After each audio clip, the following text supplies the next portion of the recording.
What's up, everybody? This is Warhawk Beyond 2040 in the house, bringing to you another edition of the Batwoman review series of Season 1. And today I'm going to be reviewing Episode 4, entitled Who Are You? And I'm not going to lie, I've been a little bit behind with the show, maybe about 2 episodes, which isn't really a lot considering. But I've just been having a little bit of a catch up. I've just finished watching episode 4, which I'm going to be speaking about very shortly. And it's been a little bit hard for me to catch up on the show because the website that I watch it from hasn't been showing it. So I've just been waiting for it to be uploaded so I can catch up on it because I don't have Sky. So it's very difficult for me to keep up with Batwoman. So I managed to finally watch episode 4. So after I've finished reviewing episode 4, I'm going to be watching episode 5. So more on that later on. So with that all said, let's get right into it. So episode 4 was called Who Are You? And I have to say, I really enjoyed this one. It was really good. Got to see more Batwoman action, which it's not a bad thing. It's always a good thing. And this episode, the villain was Magpie. Some of you might remember Magpie from the comics. So we was introduced to Magpie in this episode, and she's kind of like a master jewel thief, kind of similar to Catwoman, and she has more of a catch me if you can sort of motif to her. So that was quite cool. So in this episode, Magpie is going around stealing some of the most expensive and priceless jewels in Gotham City, and she steals Martha Wayne's classic pearl necklace. And we got to see her and Batwoman go at it, but unfortunately Batwoman lets her escape due to a botched batarang. Now, this is hot on the heels of episode 3 when Kate Kane finally debuted her Batwoman costume that we all know and love. The red and black suit with the red wig, red cape, all the works. So this is kind of her official first outing as Batwoman after making her debut back in episode 3. So that was quite cool to see Kate Kane trying to find her own feet as Gotham's new protector now that the city knows who she actually is. And during the course of this episode, Kate is now in a relationship with the bartender who she met on the previous episode, Reagan, and we get a little scene with them, you know what I mean? Nothing wrong with two ladies, if you like that sort of thing.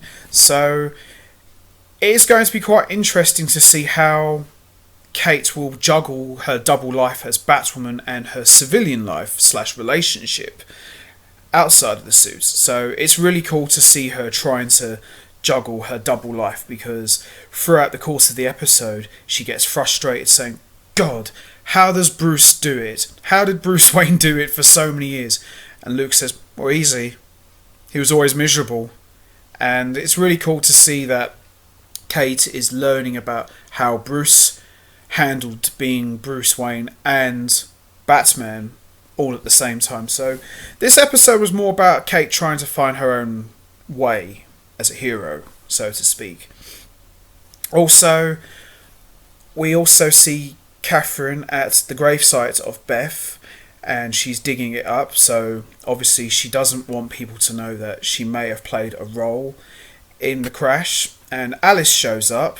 I've got to say, and I'm sure a lot of people will agree with this, I'm really enjoying all the scenes with Alice. Alice is a really fun villain, and for only one season so far, over the course of now 5 episodes, I'll get to the 5th one later, Alice has really grown into an awesome villain. She's kooky, she's a bit on the wacky side, but at the same time she's very smart, kind of similar to like Harley Quinn and the Joker.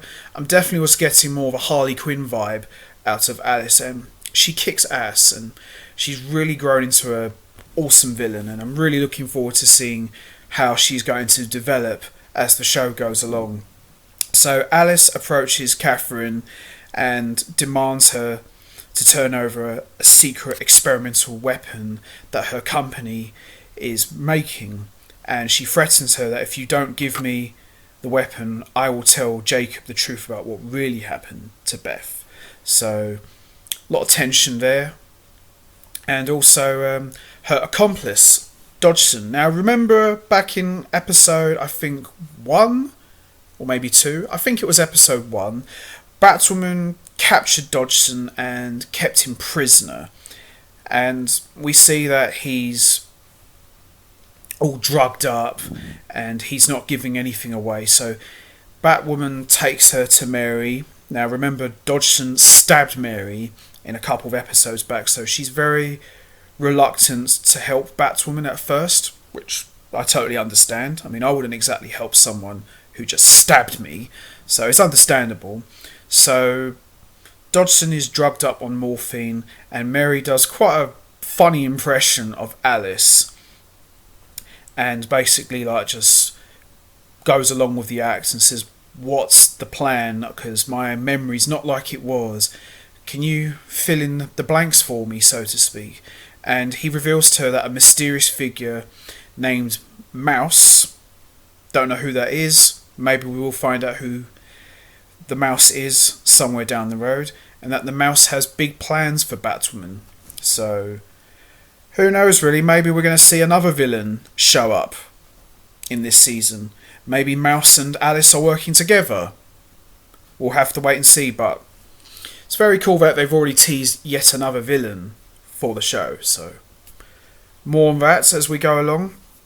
So after Batwoman gets the necklace back, foils Magpie's plan, and allows the Crows to capture her, we see Kate and Regan again. Now, I don't mind this so much because the relationship's in its early days, and I'm hoping, as I said in a few episodes back, as long as they don't overshadow the show with all the lovey-dovey stuff and just keep a nice balance between action and a bit of romance, it should be fine. It should be totally fine. Not a problem. But as long as they don't shove it down our throats, it's all cool with me. And we do get a Killer Croc reference. It's not much, but a little reference. We do now know that Killer Croc does exist in Gotham, so who knows, we could see Killer Croc at some point. Catherine confesses to Jacob that she paid off her men to cover up Beth's disappearance, and he said, but they found bones and skull fractures, and Catherine says, well, they were just bones of a deer, and obviously he's very upset about that, and he storms out. So maybe Jacob might learn what kind of role Catherine played in the Beth's disappearance, so to speak. So lots of cool stuff going on here, and it's also cool that we see Batwoman is now developing a voice changer. Now, the voice changer is more from the Batman Ben Affleck version of the character, where he used a voice changer to disguise his voice. So it's really good to see that Kate is adopting that sort of method for her persona, so to cover up her identity. Because I did say in a couple of reviews back that maybe Kate should work on disguising her voice so no one would know who she is. So after capturing Magpie and she's taken away, Kate suggests to Luke that they set up a company to buy up abandoned buildings at a low cost, and you're going to be my associate / assistant. So it's looking like to me that Kate and Luke are going to start working together properly in establishing their base of operations outside of Gotham. So a lot of cool stuff here. Overall, fantastic episode, really enjoyed it. Really looking forward to watching episode 5, which I'm going to be watching after I've done this. So, what did you think of episode 4, guys? Did you enjoy it? Was there anything that you may or may have not liked? Leave your thoughts and comments down below, and I will see you all next time for when I review episode 5 of Batwoman, which was this week's. So till then, take care everybody, and I'll see you all very soon. Bye for now.